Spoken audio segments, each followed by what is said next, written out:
The British did not take over an empty continent.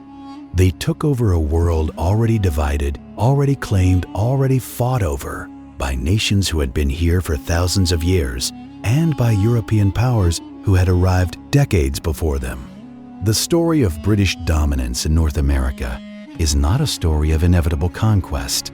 It is a story of timing, alliances, and wars fought on multiple fronts. In 1607, English colonists established Jamestown in what is now Virginia, the first permanent English settlement in North America.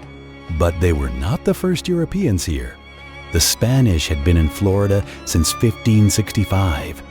The French were already trading along the St. Lawrence River. The Dutch controlled the Hudson Valley. And across the continent, hundreds of indigenous nations, Powhatan, Iroquois, Cherokee, Creek, and countless others, held territory, governed themselves, and engaged in their own complex networks of alliance and conflict. This moment matters because it sets the stage for a competition that would last over a century. The British did not simply discover America and claim it. They entered a crowded, contested space where power was already being negotiated by indigenous confederacies, by rival European empires, and by colonists who often acted independently of their distant governments. Understanding how the British came to dominate this landscape requires understanding not just their actions, but the systems already in place when they arrived. When English settlers arrived in the Chesapeake Bay region in the early 1600s, they encountered the Powhatan Confederacy, a political alliance of approximately 30 Algonquian-speaking tribes, led by a paramount chief named Wahunsenakau, known to the English as Chief Powhatan. The Powhatan controlled the flow of resources in the region. They cultivated fields of corn, beans, and squash. They hunted deer in managed forests. They fished in rivers rich with sturgeon. Their towns were fortified. Their leadership was hereditary. Their society was stratified with a clear distinction between nobility, commoners, and captives. Further north, the Haudenosaunee Confederacy, also known as the Iroquois League, held considerable power across what is now upstate New York.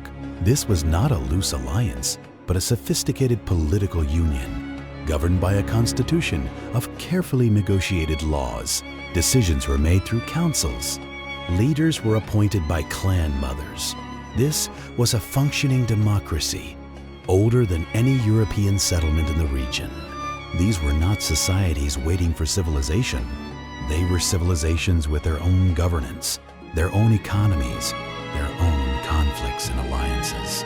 And when Europeans arrived, indigenous leaders did not see them as inevitable conquerors. They saw them as potential allies, trade partners, or threats to be managed. The Powhatan initially allowed the English to settle, perhaps viewing them as useful in conflicts with rival tribes. The Haudenosaunee played European powers against each other, allying with the Dutch, then the English, then the French, always in pursuit of their own strategic interests. This was not a story of passive victims. It was a story of active negotiation in a rapidly changing world. What allowed the British to dominate was not military superiority alone. It was a combination of factors: demographic collapse, strategic alliances, and sustained waves of immigration. Disease arrived before sustained contact.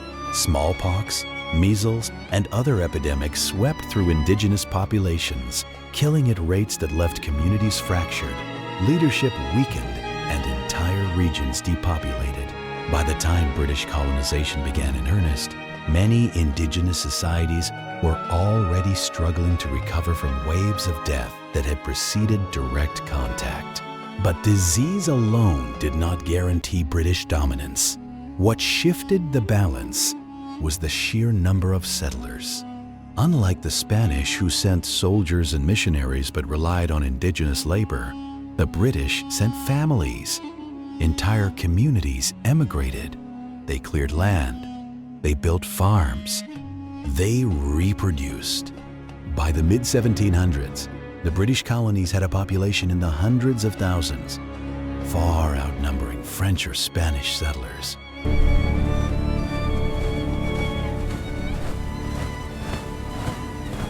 This demographic weight, combined with strategic alliances, such as the Iroquois alliance with the British against the French during the 7 Years' War, gradually tipped the balance of power.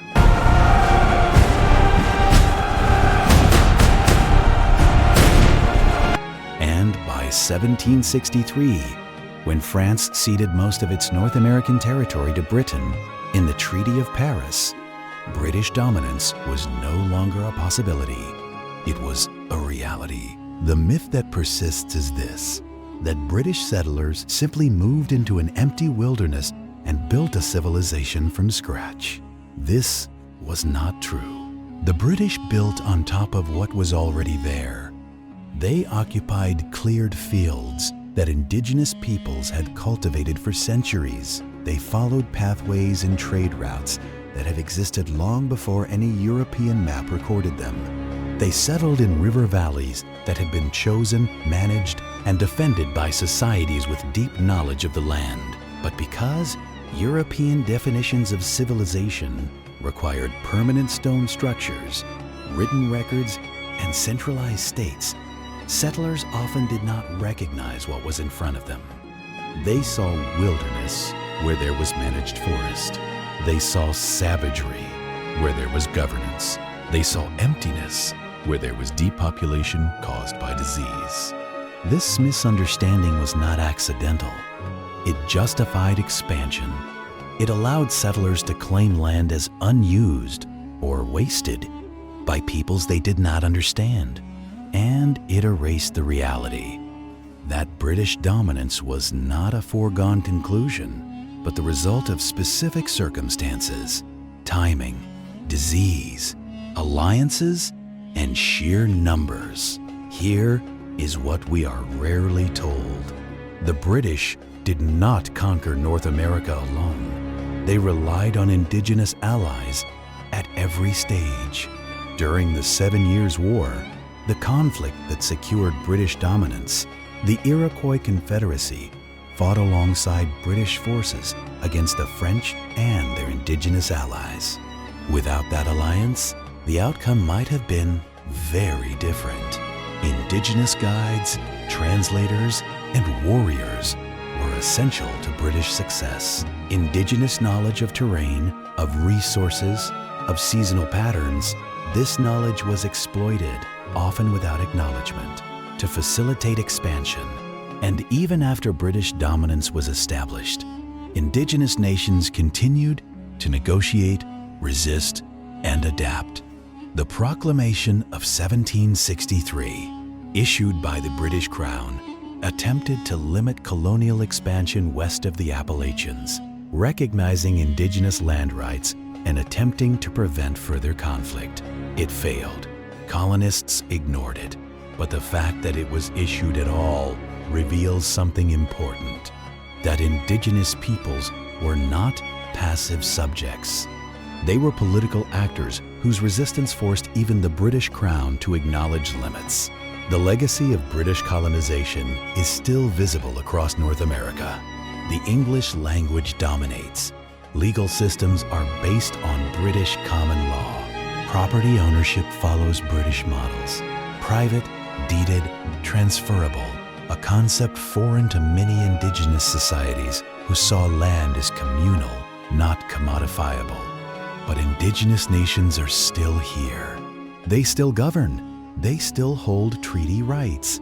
They still fight in courts and legislatures for recognition, for land, for sovereignty. Understanding how the British took over is not just about understanding the past. It is about understanding the foundations of the present, the systems, the borders, the assumptions about land and ownership that still shape North America today. And it is about recognizing that this history did not end. It continues in every treaty dispute, in every land acknowledgement, in every conversation about who belongs and who decides. The British did not take over an empty continent. They took over a world already full of nations, of histories, of people who fought, negotiated, and endured. And the echoes of that takeover are still here, written into the land, the laws, and the lives of those who remain.